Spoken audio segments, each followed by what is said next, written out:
3888 metre की ऊंचाई पर स्थित बाबा अमरनाथ की यात्रा पर इस बार मिनटों में तबाही मचाने वाले स्टिकी बम का खतरा है। 43 दिन लंबी चलने वाली यह यात्रा 2 साल बाद हो रही है। जम्मू कश्मीर से धारा -370 के हटने के बाद भी यह पहली यात्रा है। कश्मीर के इंस्पेक्टर जनरल विजय कुमार ने भास्कर को कन्फर्म किया कि इस साल स्टिकी बम और ड्रोन अटैक 2 बड़े खतरे हैं, लेकिन इन दोनों से बचने का पूरा प्लान भी तैयार है। ड्रोन का जवाब तो हवा में ही दिया जाएगा। 30 जून से 11 अगस्त तक चलने वाली अमरनाथ यात्रा के लिए अब तक 3 लाख से ज्यादा लोग रजिस्ट्रेशन कर चुके हैं। यात्रा 2 साल बाद हो रही है, इसलिए श्रद्धालुओं का आंकड़ा तमाम पुराने रिकॉर्ड तोड़ते हुए 8 लाख तक पहुंच सकता है। यात्रा के कवरेज के लिए भास्कर की टीम मौके पर मौजूद है। पहली स्टोरी में अमरनाथ यात्रा से जुड़ी सिक्योरिटी की पूरी तस्वीर हम आपके सामने रख रहे हैं। सबसे पहले जानिए उन 2 खतरों के बारे में जो इस बार चिंता का सबब हैं। खतरों से निपटने के लिए तैयारी क्या है? अमरनाथ यात्रा में पहली बार केंद्र की 350 कंपनियां तैनात की गई हैं। इनमें सेंट्रल आर्म्ड पुलिस फोर्सेज यानी CAPF के 40,000 से ज्यादा जवानों को तैनात किया गया है।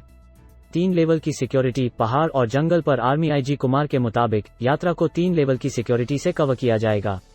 रोड ओपनिंग पार्टी ROP के लिए CAPF और जम्मू कश्मीर पुलिस ने मिलकर तैयारी की है।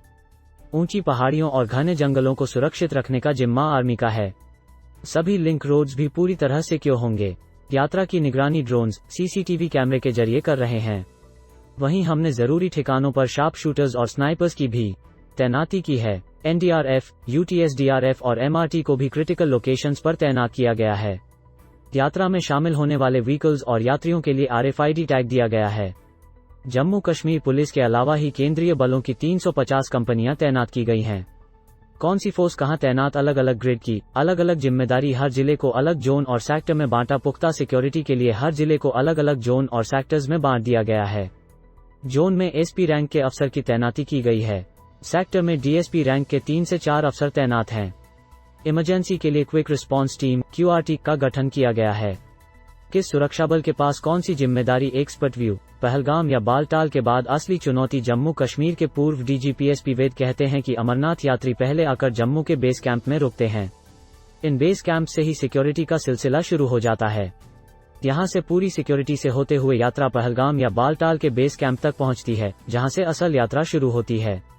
पहलगाम के बाद चंदनवाड़ी और शैशनाग जैसे कैंप्स की सिक्योरिटी पर भी खासा जोर होता है। हाल की आतंकी वारदातों को देखते हुए इस बार की अमरनाथ यात्रा में ड्रोन अटैक का खतरा बढ़ गया है। ड्रोन पर आतंकी पेलोड लगाकर हमला कर सकते हैं। गाड़ियों और बसों पर छोटे स्टिकी बम भी एक बड़ा सिक्योरिटी थ्रेट है। आतंकी आसानी से इसे प्लांट कर सकते हैं और ये घातक साबित होते हैं।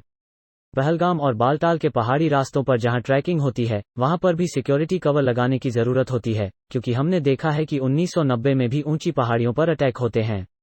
राज्य के DGP ही अलग अलग सिक्योरिटी फोर्सेज की टीम्स को हर जिले के SSP के पास फोर्स डिप्लॉयमेंट तय करते हैं। ROP यानी रोड ओपनिंग पार्टी में अहम रोल आर्मी, CRPF और BSF का होता है। वहीं जनरल एडमिनिस्ट्रेशन के लिए जम्मू कश्मीर पुलिस तैनात होती है। आतंकियों की बॉडी अब फैमिली को नहीं दी जाती। IG विजय कुमार कहते हैं, 5 अगस्त 2019 के बाद से पुलिस या सुरक्षा बलों की फायरिंग किसी नागरिक की मौत नहीं हुई है। जनाजे या दफनाने के दौरान आतंकियों को ग्लैमराइज किए जाने के ट्रेन पर भी हमने रोक लगा दी है। धारा 370 हटाए जाने के बाद से अब तक कश्मीर में 500 से ज्यादा आतंकी मारे गए हैं। सैकड़ों की तादाद में आतंकियों के लिए काम करने वाले ओवरग्राउंड वर्कर्स पर पब्लिक सेफ्टी एक्ट के तहत केस दर्ज किया गया है। सड़कों पर होने वाली हिंसा और हड़तालें अब बंद हो गई हैं। एनकाउंटर साइट्स पर होने वाली पत्थरबाजी बंद हो गई है। आतंकियों की बॉडी अब फैमिली को नहीं दी जाती है और अंतिम संस्कार आतंकियों के गांव में नहीं होता है। आतंकियों का अंतिम संस्कार अब बॉर्डर जिलों में परिवार वालों, पुलिस और मजिस्ट्रेट की उपस्थिति में किया जाता है। 5 अगस्त 2019 के बाद से नागरिकों और सुरक्षा बलों पर होने वाले आतंकी हमलों में लगातार कमी आई है। हालांकि हाल में आतंकियों ने कुछ हिंदू नागरिकों और नॉन लोकल्स की हत्या की गई है, लेकिन हिंसा काबू में रही है। वहीं दूसरी तरफ 13 कश्मीरी मुसलमानों को भी आतंकियों ने मारा है। हम ये कह सकते हैं कि इस साल अब तक 6 हिंदुओं और 13 मुसलमानों को आतंकियों ने मारा है। दूसरी तरफ हमने इस साल 120 आतंकियों को मौत के घाट उतारा है।